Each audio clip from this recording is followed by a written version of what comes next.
What's up, Facebook Live? I was just over on Instagram Live having a little fun there. Thank you for those of you who joined me on that side of the system. Now I'll be back on this side of the system.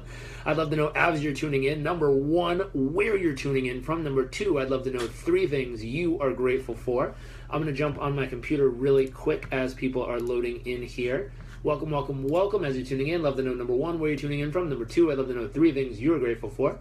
I'm going to do my best to share this really quick. We're going to be talking about taking 100% ownership of the results in your life today and how important this is. It is crucial if you want to consistently be growing and if you want to, achieve phenomenal results.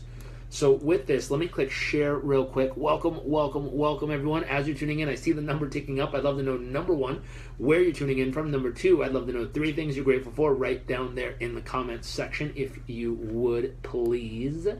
Let me share this in a couple places to get our viewership up. Jesse from Orange County, California, grateful for life. That is awesome. Now let me give you one little tip. I love the fact that you're grateful for life. According to let's start off. According to Harvard research, if you can train your brain to scan the world around you and look for what's right with your life versus what's wrong with your life, it causes emotional resilience and emotional muscle to build, which allows you to be more resilient and tending to be more happy, according to research. They did over 200 studies on over 275,000 people, and that's what they found out. One of the key factors to produce happiness in the human situation is to train your brain to scan the world and look for what's good about it. So that's one piece. The second piece, Victoria from South Dakota, welcome. Yuri from Mexico City, hola, welcome. Lucia from London, welcome. And so what's interesting, a Stanford study said if you want to amplify, Eric from London, welcome. If you want to amplify the emotional experience and strength, Deepak from London, welcome. Kyle from Arizona, welcome. Priya from Florida, hello. If you want to amplify the emotional experience of gratitude, one thing you do is you focus on not only what you're grateful for, so I'm grateful for about life, or I'm grateful for my wife, in this case I am, and I would pick 5 specific things that I'm grateful for about it, and that amplifies the emotional experience of the gratitude, according to Stanford research. So with that, ciao from Italy, hello. Montreal, hello, hello, hello. Sydney, hello. New York City, Van, what's up, dude? Welcome. So, one thing I'm asking, number one, where you're tuning in from. Number two, I'd love to know 3 things you're grateful for. The reason we asked that is according to Harvard research, 200 studies on over 275,000 people found out that when you train your brain to scan the world, look for what's great about it, you build emotional resilience and you're happier over time. Stanford research backs that up and says, hey, if you not only pick what you're grateful for, but then you can also name 5 specific attributes about it that specifically what you're grateful for, it amplifies that gratitude itself. So I'd ask you to pick something, 3 things you're grateful for, and maybe about one of those, write down in the comment section, write down 5 specific elements or pieces. So I'll give you an example. I'm grateful for my wife, Amanda. Now, why am I grateful? 5 specifics. I'm grateful because of how deeply I love her and how much she loves me. I'm grateful for how amazingly well she takes care of me every day. She feeds me and loves on me and takes care of me, makes sure I'm always, fed and fueled and ready for the day. I'm grateful for how creative and funny she is. I'm grateful for how well she takes care of and loves everyone in our life, family, friends, our critter, everybody. And I'm really, truly grateful that she's so committed to health like I am and how much fun we have working out every day and being active. So naming those 5 key elements allow me to feel it, or allows you to deepen the experience with it. So not only where you're tuning in from and 3 things you're grateful for, but I'd love to know 5 attributes about one of those things that really allows you to dig deep. Throw it in the comment section. Let's see. Scotland, Calgary, Colorado Springs, London. What's up, what's up, what's up? Welcome, welcome, welcome. So let me share this in a couple places real quick to let people know we're online so they can come and join us. P.S. If you were in the Instagram live that I was doing a few minutes ago, can you please give me a thumbs up or possibly a little heart, or maybe down in the comment section say I was in Instagram too? I'm just trying to figure out who's where, because I know we had a handful of people and a nice little chat beginning on that side. Let me share this here. Our own timeline, there we go. Let's see. Nice. There's one from Insta. I'm seeing how well they have these two connected. Lucia, grateful for my children. Aww. So this is beautiful. This is a beautiful example. Let me go down real quick. Lucia, grateful for my children. They are enthusiastic. They show love freely. They are passionate about their lives. They love me with passion and forgiveness, and they are genuine. And they are generous. How beautiful. Frank from New York City. What's up, dude? Welcome. How beautiful. Thank you for sharing that, Lucia. Let's see. Sharing a group. So one more group, and then we can dive in to today's topic. Boom. There we go. Let's see. Delilah says, grateful for my mentors, challenges, sharing experiences, new information, accountability, and motivation. Very cool.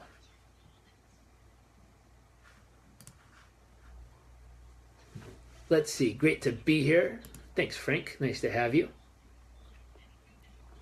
Okay, so today's topic is taking 100% ownership. I was telling a story over on Instagram a few seconds ago, or minutes ago now, and what's interesting about this story, I'll never forget, I was sitting down, we kind of had a family hangout, I was hanging out with my dad, and there was this group that he had hired to do a very specific job in their organization. Janice, nice to see you, welcome. And what's interesting, he's working with this group, and they had X, Y, and Z they were supposed to deliver as a result by this date. They had a meeting, they came in, and one of two things could happen. Either one, they walk in and say, hey, we got the result, or two, they didn't. In this case, they did not get the result. They weren't even close to what they promised. They promised this huge result, nowhere near it. And then the second thing that could have happened here is they could have either A, taken ownership and said, hey, I own 100% of what happened.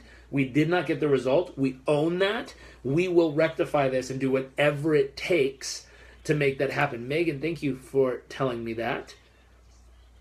So we will do whatever it takes to rectify this and make it right and get it to what we said it was going to be. Or option two is they play the blame game. Wasn't our fault. It was the system's fault, the team's fault, the company's fault, the people's fault, the whatever's fault. And they blame everyone except for themselves, and they do not take ownership. So real quick, what I would love to know in your life right now, just to make this personal for you, what's up from Australia? Welcome. I would love to know right now, really quickly, are you the type of person, sorry about that, are you the type of person that takes 100% ownership for the results in your life, in your business, everywhere else? Or are you the type of person that when something doesn't turn out the way you expected or the way you said you were going to, and let's make this really real. So a lot of you out there have New Year's resolutions or goals you've committed to. And some of you might have even fallen a little off track. Anas from Morocco, welcome back. Fallen a little off track with some of those already. Now, here's the question. Do you take 100% ownership and say, listen, I don't care if it was raining, snowy, cold, if I hurt myself, if my leg fell off, if my arm fell off, I don't care what happened. I didn't get that done like I said I was going to, so I'm going to stop right now, commit to it, and I'm going to start showing up every single day from this point forward, just like I said I was going to. Or are you the type of person that's like, well, the reason I haven't gone to the gym like I said I was going to is because it's cold outside, or because it's snowing, or because I didn't sleep well last night because my baby kept me up till 2:30 in the morning, or because whatever reason you frickin' come up with. And the wild part is people come up with some of the craziest reasons you could ever imagine. Now, the reason I'm bringing this up right now is it's very interesting. This happened this morning. Another example of this. We had someone who was trying to hire us to come and speak at an event in some part of the world. And last year they said, okay, we're doing it. And I was like, okay, great. No problem. Here, sign a contract. Here's what our fee is. They said, good. Everything's fine. We had a call, locked in the contract, signed it. And the contract says there's a deposit due within so many days. So many days go by, and all of a sudden we get the first story. And the first story is, we're waiting on funds from our partner, but as soon as the funds arrive, then we'll transfer them. So sorry for the delay. So we're like, okay, no problem. Stuff happens. So then a couple weeks go by, and we're like, okay, like we really need the deposit, otherwise this is getting weird. And they go, oh, well, now we've tried to do it, don't worry, we've gone to the bank and everything's taken care of. Then we're like, okay. So we wait, check. There's a weekend, check next week. Maybe it takes a little bit longer from another country, check. Nothing. Like, interesting. So we email over, we're like, hey, P.S., nothing arrived. And they're like, oh, I'm so sorry. We found out the bank has frozen the funds because of what's going on in this part of the world. So we were like, okay, that's really interesting. So your partner can get the money. Then you did it. But then somehow the bank froze the funds. And then they come back with the next story. Oh, the next story is, our country is only allowed to transfer so much money per day in different places. We're like, really? So I actually called a friend who's from there and said, hey, is there any limitation on bank transfers in or out of your country? And he's like, no, that'd be ridiculous. I'm like, oh. And what's interesting is we started to see a pattern. Here's what's wild. The pattern hasn't stopped. Every time we get an email from this person, no, we're still good. Except this new situation. And what's interesting is I notice it's a pattern of someone who's not taking ownership of what's going on.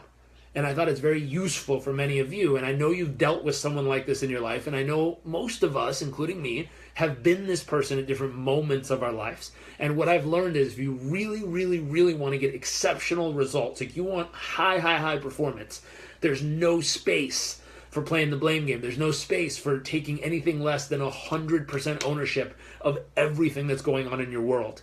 Now, does that mean, let's put this in the specific categories of your life. So let's start with health. What does that mean in your health? And if you take 100% ownership of your health, that means it doesn't matter if you're tired, you're hurt, you're sore, you lost a limb, you're physically unable, you find a way. You make a way. You create a way. Now, that's not necessarily fair for me to say at this very moment, because right now I'm physically healthy, but I've kind of earned the right to be physically healthy because I work out every single day. Now, at moments, if someone told me this, if I was you watching, and it happened to be, I think, 1.5 years or 2 years ago when I had just hurt my back, I would be a little frustrated hearing the opposite of this message, but there's truth in it. And I remember I tweaked my back doing squats. I tweaked the cilia or something it's called, and literally I couldn't move. Like I was lying on my back going, oh my gosh, I don't know if I'm like done or not. It hurt so bad. And I'd stand up and just like pass out from the pain. It hurt. And it was horrible. But at that moment, the truth is, I was still 100% responsible for what was going on. Meaning, I went to the gym. I put the extra weight on. I was doing, the 315-pound squats. I decided to try to go a little lower than normal, and I tweaked my back. So the God honest truth is, if I want to get into the best shape of my life, I have to take ownership of the fact that I made this happen, and I have to take ownership that I can get my way out of it. So I had to lie there and say, hey, either I could say it's not my fault, it's my back's fault, that's why I'm out, maybe it's God hating me right now, I don't know what's going on. Truth is, no, it wasn't. It was a small tweak that I did, but here's the question. Since I am 100% in charge and responsible for what's going on in my life, what can I do to make this better? What can I do to keep moving forward and making progress? What can I do to build the muscle and get stronger throughout this process? And that's what I had to focus on. So in your health, regardless of the situation, and I've had people tell me you don't understand, I have a disease, I've lost a limb, I've lost this, I don't have functioning. But the truth is, you meet people every day. And one of my favorite examples is Nick Vujicic. The dude was born with no arms and no legs. The dude works out. He skateboards and like swims and plays soccer and golf. He doesn't even have arms or hands. It's ridiculous. But he took responsibility for what's going on in his life, and he's making the most of it with what he has. It's remarkable. So real quick, I'd love to know, if health is an area of your life that you've struggled with, I'd love to help one or two of you. Maybe we can even have you call in if you guys want to have a little fun with this. But maybe I can coach one or two of you over the air very quickly. Matt says, listen, I take 100% responsibility for my Crohn's. Otherwise, it will take control of me. Absolutely. And he also said, always learning from the setbacks when they put in theory into action. There's so much to be learned from temporary failure. Just take responsibility. Absolutely. Thank you, Matt, for saying that. And so Matt, it sounds like, has Crohn's disease. And the dude's taking responsibility for it. Otherwise, it's going to take control of his life and push him to where he has to go versus him deciding where he wants to go and making the most of it. I have another friend, I've told her story on these Facebook Lives before. Her name's Susan Sly, wonderful human being. Quick story, I met her a long time ago. She told me when she was first, in business, she decided she wanted to go into gym ownership and personal training.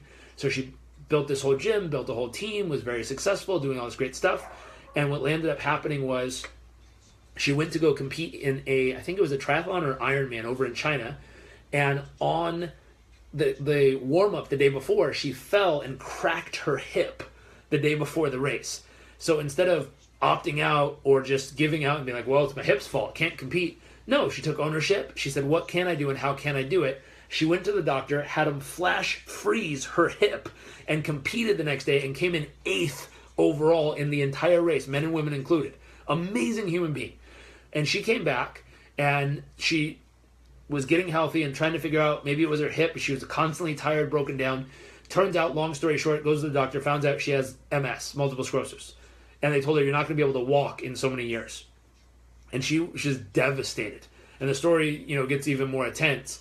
Not only they told her she'd not be able to walk, but she also came home that day, sits down at her computer when they had AOL Messenger, looks at the screen and sees a chat between her husband and some other woman that he's cheating on her with, and goes, holy shit. So her relationship falls apart. She lands up being depressed. Her business falls apart. She quits, goes and works retail. Really, really, really horrible and tough situation. And at any moment, she could have said, it's my body's fault. It's my hip's fault. It's my husband's fault. It's business's fault. It's the doctor's fault. It's the environment's fault. It's the food's fault. She could have blamed anything. But instead, this woman took ownership. She goes, no, I can make it the way I want it. And therefore, she decided to step up and take ownership. She was working. Someone came by when she was working retail, and they said, hey, you do personal training sessions. Can I work out with you? She goes, sure. She was earning money on the side doing training sessions. And she goes, when do you want to work out? And this person said, well, anytime. You name the date and time, I'll be there. And she goes, well, what do you do to have so much flexibility? Long story short, turns out this lady was in network marketing, got her into it. And Susan has now since then built multiple multi-million-dollar downlines. Not like they do millions in sales, like she earns millions of dollars from her commissions by building these teams. She's done it, 3 or 4 times already. And it's remarkable for someone who, was told she never... And P.S., she still runs marathons. Her and I always tease each other, because every time I see her, she's like, when are we going to run our adventure marathon somewhere cool? And we always laugh about it. And it's true, though. She's amazing. And so looking at that thought process, because she decided to take 100% ownership of her life and what was going on, she's been able to produce phenomenal results in business. She has beautiful children. She is married to a wonderful man now. And it's remarkable to see someone who steps up, takes ownership, and does what they want with life regardless of the situation. So that'd be health. What about emotions? What would it look like in emotions? Because this is tricky. In emotions, 100% ownership isn't being happy all the time. That'd be creepy. But it's really truly saying, hey, I'm going to choose how I want to feel regardless of what's going on in my external life. Meaning, I don't care if someone cuts me off on the road and I get road rage. I'm not going to stay there. I'm going to choose to feel centered, patient, calm, loving, whatever you choose you want to be. Thank you for that little thumb, whoever threw that up there. I like seeing those float by. So the thought of, regardless, you find out horrible news in your business, and instead of going, oh my gosh, and getting frustrated, you say, listen, my heart dropped for a half second, but I'm going to choose to be strong. I'm going to choose to be, thank you for the heart too. I'm going to choose to be strong. I'm going to choose to be resilient. I'm going to choose to be focused, and I'm going to choose to make my way through this. Thank you so much for everyone who's pushing these little buttons. I like the little hearts and thumbs. They're fun. But that's a choice. Regardless of the circumstance, I make a decision and a commitment to take ownership of myself, my own emotions, and I hope here comes a bunch of them. Thank you. and take ownership of your emotions, how you feel, how you show up, and in that moment, thank you, whoever's throwing all them hearts out there, and in that moment, you decide what to do with it instead of letting it control you. And like Matt said, either you take control of those emotions or they're going to control your life. And it's not very fun on the other side of that. What does this button do? Whoa.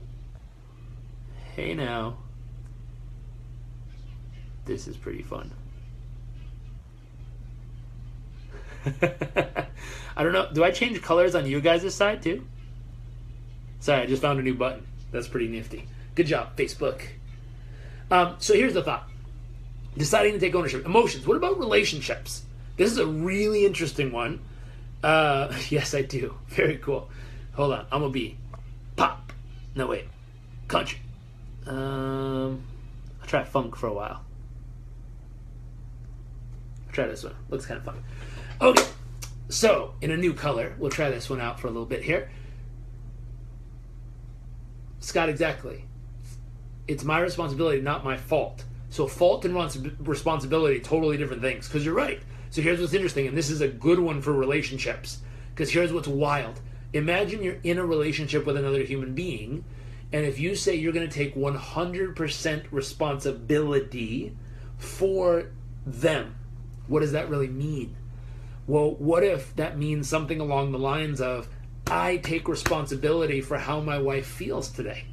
That it's not my fault of how she chooses to feel or what goes on in her world, but I also don't stand by and go, oh, you should change your state and decide to be in a better mood, huh, honey? She'll freaking kill me.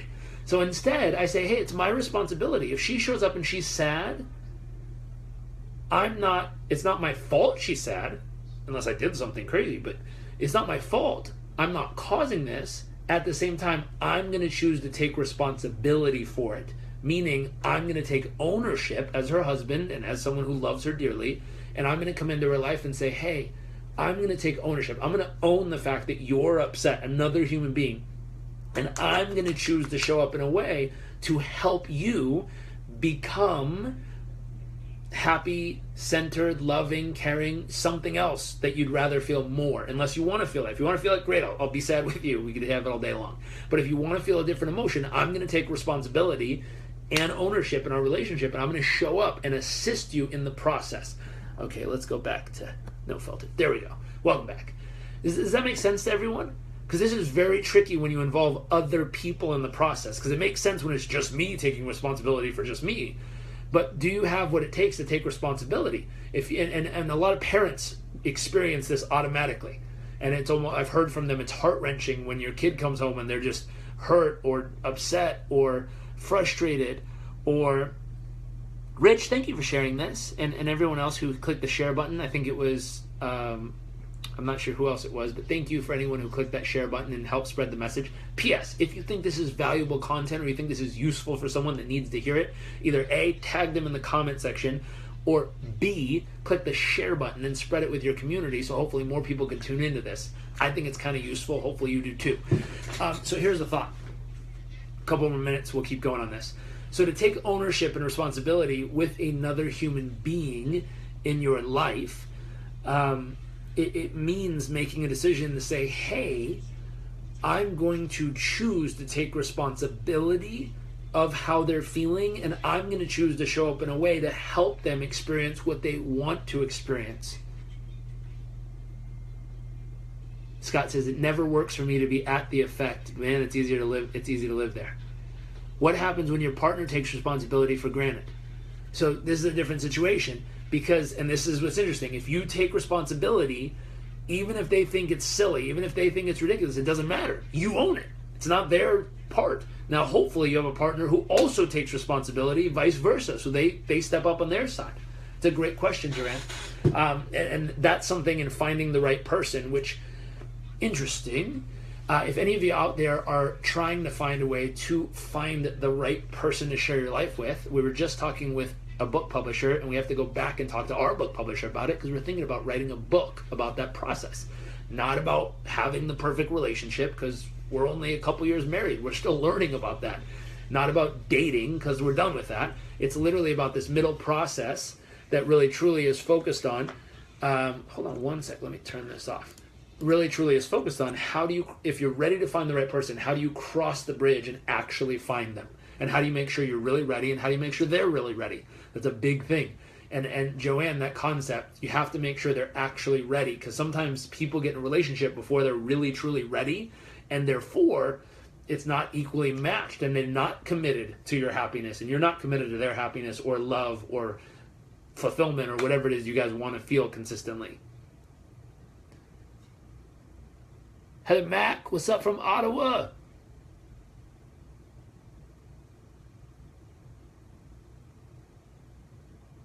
Very cool. So learning from those lessons. So I'm going to do something a little crazy because I've always wanted to try this, but I'm going to throw on our business line here real quick. And let's see. I'm going to throw up our business telephone line real quick. And we're only going to be able to take one person. But let me put this as a precursor.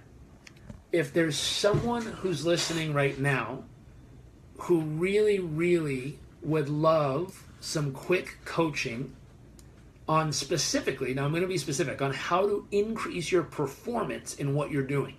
So increasing your performance, maybe it's your health, maybe it's in your emotions that'll increase your performance, maybe it's your business. But something to do, if there's someone out there who'd like to increase your performance, please, I'd love to know if you're out there. So how about this? In the comment section real quick, because I think if I post my number here, y'all are going to all call at the same time. So let's choose someone. I'll direct message you the number. Unless someone just wants to chat real quick. But I'd love to actually help somebody here. Chris says, yeah, sure. Chris, what kind of business are you in real quick? Let me just make sure I can help. I don't want to promise something and not be able to deliver for you.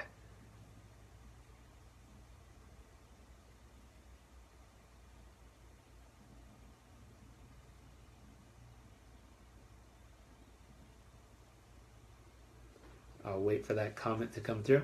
But if someone out there wants to improve in their business, their health, if you overall want to improve your performance in life, just let me know. Matt, I've just started a business this month where we reach so many people. It's incredible. Very cool. Congratulations. So what I'm going to do is I'd love to actually, Rich, what do you do when a family member who you love that never learned how to take ownership for their actions, so their strategy is to deflect? Rich, have them read the book or have people around them read the book. It's called Mindset. So Rob wants help on time management. Cool. Rob, if you want, I'm going to message you. Let me see if I can send a message. I'm going to message you our number. So feel free, if you want to call in real quick, I'll pull this up and we can chat live and I'll see if I can help you on time management here. 8705. There you go. I just messaged you our line and it should call directly here.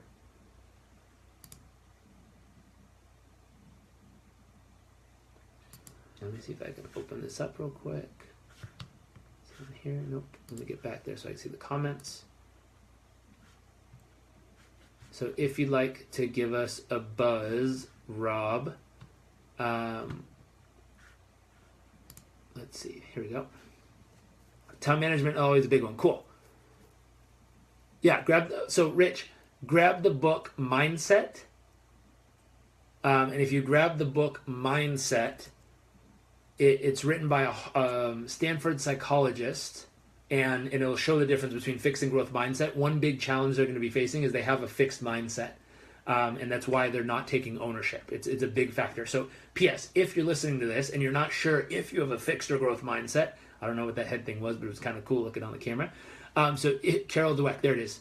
Have people go to her website and take that test. And if they take that test, it'll literally show them, oh no, Rob can't get through on a train. Bummer. Okay, is there anyone else looking for some strategy on either time management, increasing performance? So Joanne, on relationships, this could be fun. Here, Joanne, I'll message you our number. And we can chat through relationships real quick if you would like. Let's see. I don't think I'm brave enough just yet to post this number up on the whole piece. It would be kind of fun, though. I might in just a minute. So, Joanne, if you want to chat about relationships real quick, I'd be happy to field that call. Chris says we chat with our clients about growth mindset all the time. Yeah, it's really important. Dang, sorry about that, Rob.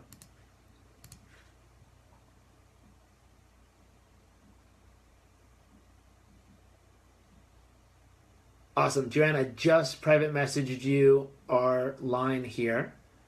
Feel free to give it a buzz.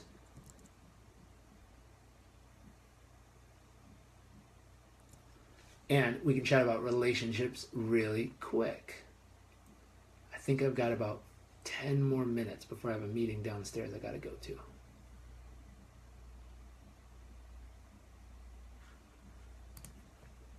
Oh, real quick, while she's calling in, so what happens in the other areas of your life? Business, it's obvious. Take 100% responsibility, not only for your results of what you're able to produce internally with your own team, but also for your clients' results. That's something I learned a long time ago. Whoa. Hold on 1 second.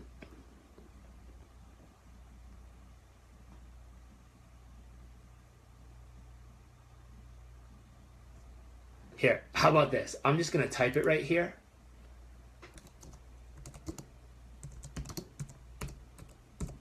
That's what the number should be. That's our business line. We'll pin that at the top. So feel free, give us a buzz if you want to chat very briefly. And we can field some questions just for some fun. I thought it'd be fun to try this. Let's see who calls in for what.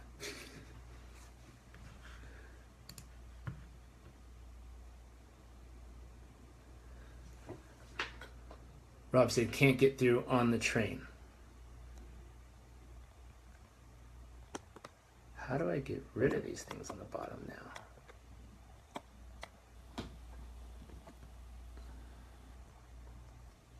Whoops.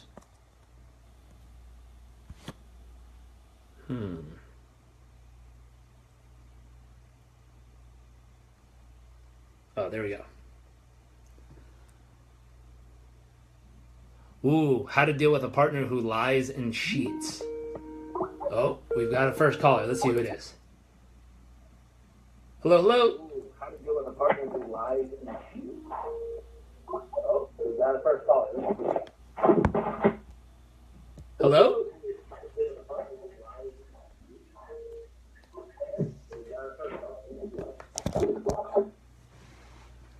Hello.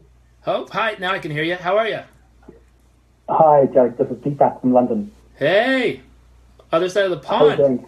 Good. Thanks for calling. Yeah, I wanted to understand, to bring passion into the relationship. That's my big question. Oh, good question. So how do you bring passion in the relationship? What we might need to do is turn... Oh, we lost him. That's okay. Maybe he'll call back. So how to bring passion into the relationship real quick. I'm going to mute this so it doesn't come through over there. Really, so Deepak, first off, thank you for calling. I don't know why our call got dropped. Maybe it'll reconnect in a moment. But how do you bring passion into relationships? Well, passion is something that's very interesting because passion is something that's connected with polarity. And polarity is, let's see, love is things that are in common. Passion are things that you don't have in common. So that concept of how do you bring more passion into a relationship, honestly, passion is going to spark in the areas that you don't necessarily agree on. Now that's going to sound weird, but think about it. If you have a favorite, let's just say, two friends, and then we'll talk about intimate relationship in a second, but let's say you have two friends. Is it frozen, everyone? Just checking. Let's say you have two friends, and since they're friends, one loves, let's see, what happens in London? One is a Liverpool fan, and one is a Chelsea fan. Now, I don't know how big of a ruckus this would cause if these two things were true in a relationship of friends, but if you're from the UK, quick question. If someone loved Liverpool and someone loved Chelsea, how much passion would be in their conversations? Disaster. A big one. There would be a lot of passion. Can't happen. Not friends. So if you're in the United States, it's kind of like if you're from Michigan or you're from Ohio. There is some passion that exists between these two groups that people tend to have a lot of passion in their relationship, meaning if you sit them next to each other, they will almost want to tear each other's heads off. That's a lot of passion. So people would say, how in the world could people with that much passion be in a relationship together? And here's what's wild. They can be. How do I know? Because I have friends from both and I watch them communicate with each other. But what's interesting is the amount of sparks, the amount of tension, the amount of excitement, the amount of raw energy that exists between these groups of people is fascinating. And so it's something to consider and think about, which is a lot of people, when they get together, and first off, why people get into relationships is amazing. Sue, what is up? Are you still down in the islands? Lindsay and I were going to go on a hunting journey to come find you down there. So the question becomes, how do you create more passion? How you create more passion is really simple. It's finding the things that you don't necessarily agree on, but doing it in a lovingly fun, playful way. And what happens is it creates sparks and passion. Because if you're like, well, I like blue, and they're like, I like blue, and I like yellow, and I like soccer. I like soccer too. I like football. So me too. That's really nice, and it creates a lot of love and connection and a deep, deep, deep bond together. The challenge is it doesn't create sparks of passion. What creates sparks of passion is one person says, listen, I like Chelsea. And the other person goes, no, there's no way. Chelsea, are you kidding? No, there's no possible way you could like them. Wow, in the world? They're this, they're that. There's no way. And they're like, yeah, who do you like? And you're like, Liverpool. And they're like, oh my gosh, I can't believe I married someone who likes Liverpool. That's where all the passion and fun comes from. So those are silly subjects, and I realize those teams really do clash, and people beat each other up every day over it. But here's what's wild. If you make a list of all the things that you have in common, all the things you love, which most couples are really off on this topic anyways. Research shows the number one reason why people actually get into relationships isn't because they have the same values, isn't because they like going the same places, isn't because they're interested in the same stuff, none of this stuff. The number one reason why most people get into a relationship, really truly, is proximity. They were consistently around each other long enough that they started to justify why this person was so amazing. And I know you've done this. Have you ever been around someone where you're working with them, you go to school with them, you do the same stuff as them every day, you end up seeing them again and again and again, and after so long, you start telling yourself, well, they are kind of funny, and they are kind of nice, and they are so sweet, and you were never attracted to them in the beginning, but after so much time goes by, magically you start to just feel these butterflies when you're around them, because it feels like you're so connected to them. All that is proximity working its magic. And because you're around them constantly, our brains start to justify, what about this person I really love? And how you fall in love usually, so true, says Alyssa? I think it's Alyssa. It's so true. It's our brain justifying that we love them or like them, because we're starting to only focus on all the things about them we like, and we're blocking out or avoiding all the stuff we don't like or the stuff that ticks us off about them. Inevitably, how people fall out of relationships when they're first dating is you stop focusing on all the stuff you love about the person, and you start focusing on everything that pisses you off about them. I can't stand it when they do this. I hate it when they do that. Why do they always do this? What about that? What about this? And it's like, you don't like them anymore. So what's interesting, Joanne says this is related to masculine and feminine energy. Absolutely. If you are not familiar with the concept of masculine and feminine energy, you absolutely... Jake, what's up, dude? Proximity is power. That big guy has some crazy sayings. If you haven't read the book, The Way to the Superior Man by David Deida, you definitely want to go pick up a copy. I read this when I was 15 years old. My dad showed it to me, and it was one of the best simple concepts I needed to wrap my head around. It has nothing to do with superiority of either sex. It has to do with the fact that people have both, men and women, both have masculine and feminine energy within them. And certain things are associated to feminine energy, not a female, not a woman, just feminine energy is more flowing, more alive, more free, more open, and masculine energy, not man, not men, not what genitalia you have, but masculine energy as they call it, or you could call it red and blue, or 1 and 2, you could call it whatever you want. Joanne, the name of the book is The Way to the Superior Man. And it's by David Deida. If someone wants to write that in the comment section. So David Deida, The Way to the Superior Man. Terry, what's up, dude? Hopefully we're home when you guys are here in town. Love to say hi when you guys are here for your cruise. So the way of the superior man, David Data, and he talks about masculine and feminine energy, has nothing to do with what genitalia you have or man or woman or anything like that. It really, truly, it has to do with owning the energy that has to do in your body.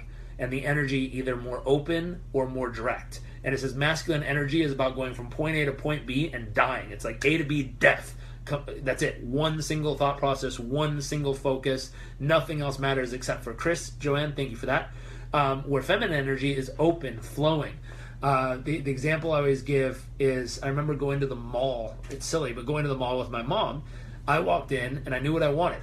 I walked into the mall, I walked straight over, I grabbed a pair of jeans, I turned around, I paid for them, I walked, and I was ready to go. And I turned around, I'm like, where the heck did my mom go? And I'm walking around, and I find her, and she's literally walking in between the aisles, just roaming around, like touching everything. She's like touching out feels. She's like, oh, this feels nice. Oh, I like this. Feel this one. I'm like, what are you doing? We came for jeans. We're out. No, it's interesting. Whenever I use that comment, some women will be like, yeah, I shop like that. My husband's all over the place. Does that mean I'm masculine or he's feminine? There's no right or wrong here. It just means what energy you live in most often. And we all have kind of a core that we live in most often, and then we all go back and forth between the other two. So what creates passion, to go back to Deepak's question there, part of what creates passion is that someone being in their masculine and someone being in their feminine. That creates polarity, that creates sparks, that creates passion. If two people are in their masculine, there's no sparks there. Because if anything, they butt heads, it escalates, and now they want to tear each other's heads off instead of connect. If two people are in their feminine, again, there's no sparks there, usually. But if there's a balance, and this can be a same-sex couple, or this could be a heterosexual couple, doesn't matter. But if someone's in their masculine and someone's in their feminine, it's what creates the sparks. It's what creates the passion in that relationship. And so just that concept and thought, for those of you who are looking for more passion, understanding the dynamics between masculine and feminine energy and how to dance between the two in your life and knowing when to go in which. I meet some guys and they're like, oh no, I'm always masculine. There's no way I'd be feminine. And it's like, no, I guarantee there's a moment of your life somewhere that you're more open and flowing and free and alive and just kind of open to life. And some women are like, no, I am absolutely feminine all the time. It's like, no, I guarantee there's something you do that you get hyper competitive and all of a sudden you're laser focused. How do I know that? Because you can take the most girly girls in the world, and if you take them to the arcade and you play that little basketball game with them, you see a whole different spirit come out of those ladies, where they'll start hitting your balls, they'll start knocking, pushing people, or skee ball. You take them to something that all of a sudden they get competitive. Maybe it's Duck Hunt, the video game, but you do something, all of a sudden you get a whole different animal out of that person, and they're like, ha ha. Debbie says, you're so right, Jairek. I only choose a man simply owns himself. Vulnerability of both. Exactly. So, Katana? I like your name. It's cool. I choose a man who simply owns himself. Vulnerable has both. Absolutely. So in this case, vulnerability, many times people think vulnerability is associated to feminine or softness, but the truth is vulnerability is very much powerful. Someone who's truly vulnerable, who can show you all of who they are in the moment, regardless of what circumstances are there, is usually a very powerful human being on the inside. It's very attractive to see a raw and real and honest, just authentic person showing up in that moment. So hopefully this stuff is useful. I have a meeting downstairs right now. If you found this little chat useful, Bobby, it's a bummer for masculine women as we attract feminine men that's hard to respect them. Ooh, big question. We might have to chat about this tomorrow, Bobby. Here's the interesting part, though. You don't always attract more. So more often than not, a masculine woman would generally attract a feminine man because of polarity.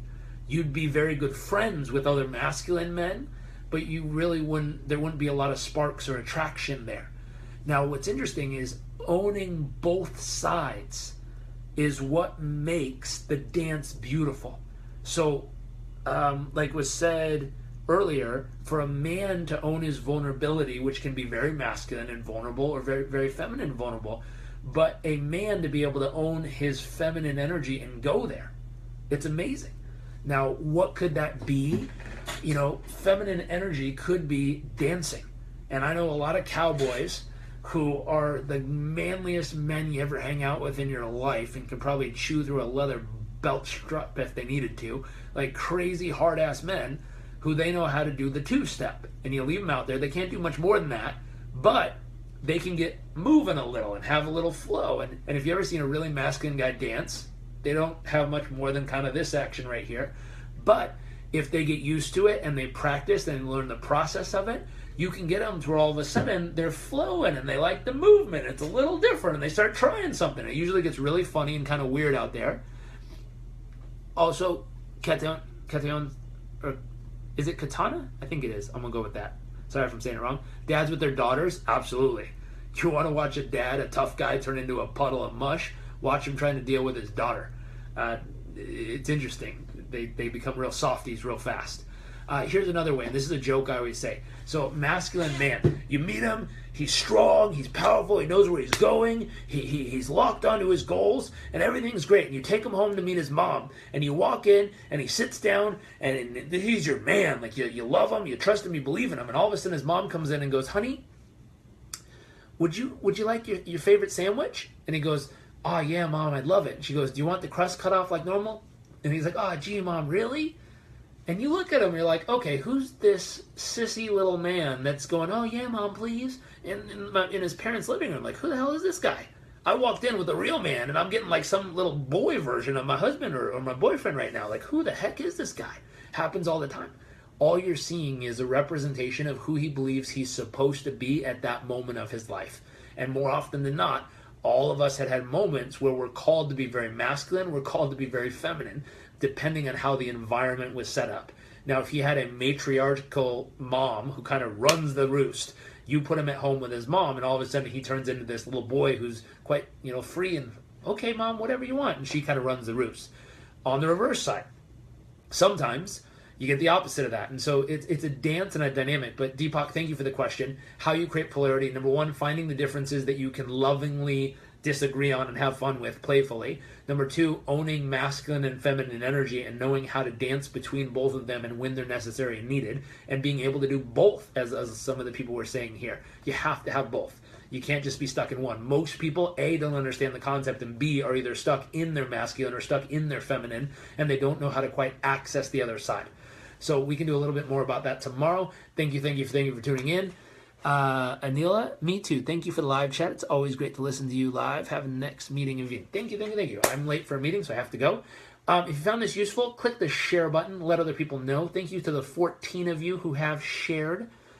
Hopefully, y'all have an amazing day, and I'll see you all tomorrow. Bye.